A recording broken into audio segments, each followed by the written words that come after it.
पहुँचे हैं किसान आंदोलन को लेकर, क्या आपकी रणनीति है इसमें, क्या आपकी मांगे रहेंगी सरकार की? देखिए, सबसे पहली तो बात ये है कि हम यहाँ पे आना क्यों पड़ा, जो आपका सवाल है।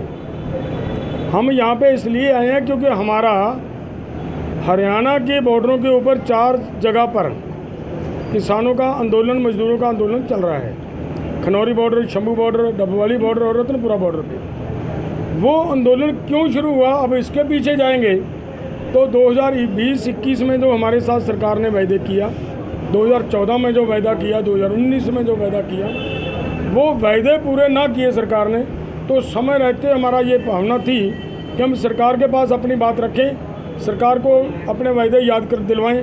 वो वायदे याद दिलवाने जब किसान चला तो उन किसानों के ऊपर जिस तरीके से सरकार ने बल प्रयोग किया गया, जिस तरीके से गोलियां चलाई गई, अथरू गैस के गोले छोड़े गए, वाटर कैनन चलाए गए, यहाँ तक कि इंजेक्टर मोटार तक चलाए गए, तो वो एक नया उसमें डिमांड जुड़ गई कि किसानों को जख्मी किया गया, हमारे ट्रैक्टर तोड़े गए, हमारे 5 किसान नौजवान हैं जिनकी आईसाइट चली गई और एक युवा शहीद हो गया। जिन लोगों ने उनके ऊपर वो बल प्रयोग किया, उन्होंने किस राइट से किया, क्यों किया, तो क्या देश के किसान को अपनी राजधानी में जाने का भी अनुमति नहीं दे सकते ये लोग?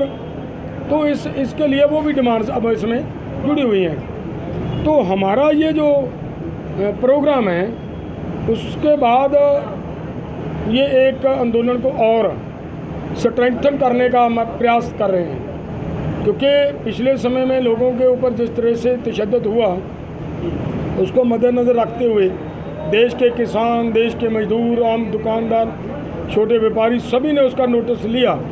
और जो 400 पार की बात करने वाली पार्टी को लोगों ने 240 पर अटका दिया, तो उनको अब सरकार जो बनानी भी पड़ी है तो वो दूसरों के सहारे पे सरकार बनाकर चलाने का प्रयास कर रहे हैं। मध्य प्रदेश में शिवराज सिंह चौहान मुख्यमंत्री रहे और वो लगातार अपने आप को किसान का बेटा बताते रहे, मैं खुद किसान हूँ, किसान का बेटा हूँ। अब वो आपके कृषि मंत्री बने, क्या आपको लगता है कि वो किसानों की बात को? देखिए, अच्छी बात है, अगर वो करेंगे तो वो ये बातों से तो बात नहीं बनती।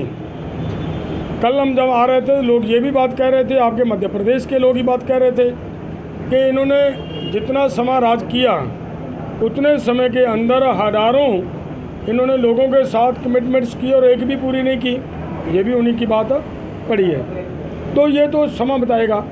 अगर वो हमारे कृषि मंत्री हैं, सच में वो किसान है, किसान का फिक्र करते हैं, किसान की चिंता उसके मन में है, तो उनकी सबसे पहली जिम्मेदारी ये बनती है कि एमएसपी की गारंटी का कानून दें, उन्हीं का वायदा किया हुआ है।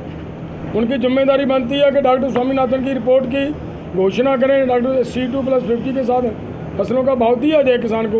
और देश का किसान इन्हीं का वायदा है कि ऋण मुक्ति करेंगे, वो करें। इन्हीं का वायदा है कि लखीमपुर वालों को इंसाफ देंगे, वो दें। इन्हीं का वायदा है कि आंदोलन के दौरान हुए सभी मुकदमे वापस लें। इन्हीं का वायदा है कि बिजली शोध बिल दोबारा नहीं लेकर आएंगे किसान को। इन्हीं का वायदा है कि हम पोल्यूशन एक्ट से बाहर रखेंगे। एनडीए जो घटक दल हैं जिनके सारे सरकार बनी है, आप उनसे क्या उम्मीद रखते हैं और वो किस तरह से आप संपर्क करेंगे? देखिए, हमारा प्रयास ये है कि 8 जुलाई को सभी विपक्ष दलियों को और सभी उनको जो एनडीए के भाजपा को छोड़कर अदर जितने भी उनके घटक संगठन हैं, सहयोगी हैं, उन सभी को हम अपना मेमोरेंडम देंगे और उस मेमोरेंडम के माध्यम से हम सबको निवेदन करेंगे कि भाई आपकी सरकार बनी है, ये आप ही की सरकार ने वायदा किया था वो पूरा करवाने का काम करें। और उसके बाद हमारा ये भी प्रयास है कि जो उनके साथी हैं, जो नीतीश कुमार जी हैं या चंद्रबाबू नायडू जी हैं, उनको तो स्पेशल हमारा प्रोग्राम है कि उनसे टाइम लेकर मिलकर उनको ये कहेंगे, निवेदन करेंगे कि भाई ये सरकार आपके बल पर चल रही है, आपकी और भी जिम्मेदारी बन जाती है। अगर आप देश के किसान, मजदूर, आम लोगों के हक की बात करोगे तो ये करें आप कि सरकार के ऊपर दबाव डालें कि हमारी इन मांगों को सरकार स्वीकार करे। अभी कई राज्यों में चुनाव, आपके हरियाणा में भी चुनाव होने वाला है, उसको लेकर क्या कोई रणनीति है? हाँ, आने वाले दिनों में हमारा ये पूरे देश को इस आंदोलन में शामिल करने के लिए हम चले हुए हैं और आने वाले कुछ दिनों में हरियाणा के अंदर एक स्पेशल मुहिम चलाएंगे, गांव-गांव जाने का हम प्रयास करेंगे। और आने वाले समय में, थोड़े समय में ही एक दो जगह पे हरियाणा के अंदर बहुत बड़ी जहाँ पे लाखों किसान आपको दिखेंगे, एकत्रित होंगे और बड़ी रैली करके देश की सरकार को एक मैसेज देंगे कि किसान आपको और भी आपके साथ मजबूती से लड़ने के लिए मैदान में उतरेगा। सितंबर के पहले सप्ताह में। हाँ, सितंबर के पहले सप्ताह में हो जाएगी।